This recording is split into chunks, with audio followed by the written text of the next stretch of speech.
What's going on, guys? Thank you so much for following our journey. Not only are we wrapping it in pine green metallic, but we're also doing a lot of R&D. So we're doing a lot of test fitments so that we can create the first do-yourself color wrap, but also we're going to be doing it in PPF. So we have a lot of products that we're working on and working around the clock. But when we do this, we do some removal. So we did a video about removing the mirror, but a lot of people were asking about the trims. The trim is really easy. So the front trim for both sides in the Fender is going to be the same thing on both sides. And what it looks like is it has the autopilot, we call it side repeater cameras right here. And these are going to be hardware 4.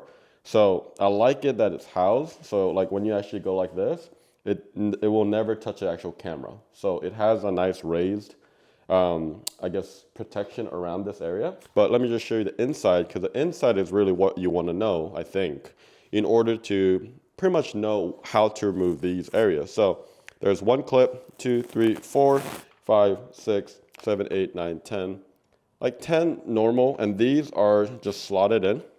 So literally just, and this is very common pin that you'll see in Teslas.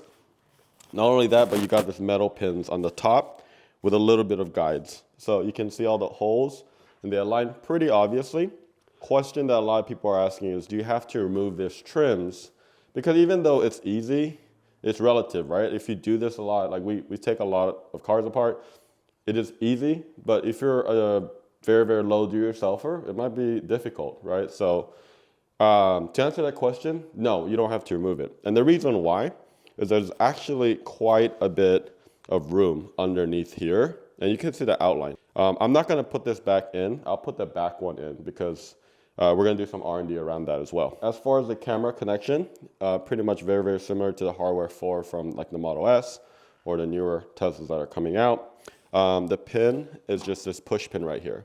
There's a big push it really hard, and what happens is when you push it, it raises this little thing up, which is clipped to this little notch right here. And as it raises, it will remove.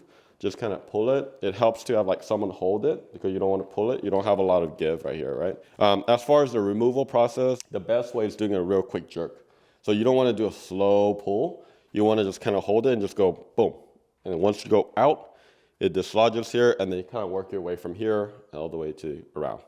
So that's it for the front. So let's go back there. And I chose this because a lot of people are asking, okay, but how about the charge port? So the charge port is right here, and you can see it's housed independently.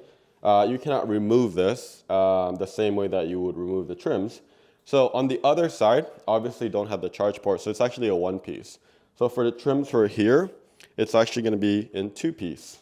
And then you got all this more flexible pins going all the way around, metal clips on the top that goes into this, I guess, rectangular slots that you see right here. So for the rear, at the same time, when we have our do-yourself vinyl kits, don't have to remove it. Same thing as the front, a lot of give, a lot of flexibility. These are clips, and as you can see, you can kind of pull it back and have enough, and you don't have to tuck in a whole bunch. I think I would probably just tuck like 0.3 centimeter to 0.5 max, but there's gonna be a lot of space right here. So we're gonna go ahead and put this on. And you can see that I'm just gonna go ahead and line this up, just kind of loosely. And you can see that it immediately kind of just lines up. I'm gonna go ahead and push this in, and that all just went in. So you got this 3 metal right here that goes in. This is the same thing as well. I'm just gonna make sure that it's all lined up. That's really the main thing. And you can tell that it's lined up because there's only about a centimeter gap right here. And then I know it's lined up. And then boom, there you go. And then look at that charge port, so cute. So that's how you remove and put it back. You see how easy it was. I love just working on this car. Not only is it super flat, but honestly, everything else is also very easy to remove. Make sure you click on that subscribe button. If you have any questions, let us know. Not only do we have this, but we have multiple Cybertrucks that we're going to be working on in the next few weeks. So we're super excited. We're going to come out with a kit, and we already have a bunch of products already made. Stay tuned. But we're going to go ahead and get this finished out. Again, we're going to do this in pine green metallic, but that's how you remove and also reinstall the trims on the Cybertruck. See you later.